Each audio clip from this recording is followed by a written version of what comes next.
आज आपण बनवणार आहोत पालक वाटाणा भाजी। त्यासाठी लसूण, मिरची आणि टोमॅटो आपण आधी चॉप करून घेतला। त्यानंतर जो मटार आहे तो आपण बॉईल करायला ठेवला। त्यानंतर आपण एकीकडे तेलामध्ये जिरे, लसूण, कांदा आणि हा छान फ्राय करून घेतला। त्यानंतरला त्यामध्ये मिरची आणि टोमॅटो टाकला आणि छान हा आपण व्यवस्थित मिक्स करू।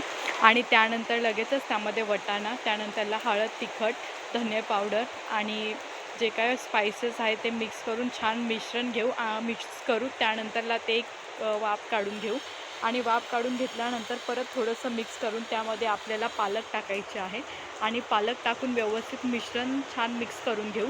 आणि त्यानंतर त्यामध्ये ना आपल्याला 1-2 चम्मच जे आहे ना बेसनचं पीठ टाकायचं आहे आणि बेसनचं पीठ टाकून छान आपण मिक्स करून थोडंसं पाणी टाकायचं आहे आणि परत त्याची एक वाफ येऊ द्यायची आहे। आणि अशा प्रकारे ही आपली जी आहे ना मटार आणि पालकची भाजी रेडी आहे, जी आपण भाकर किंवा भातासोबत खाऊ शकतो। खूपच छान आणि इझी अशी रेसिपी आहे। आपण जेव्हा वाटेल तेव्हा आपण इझिली बनवू शकतो।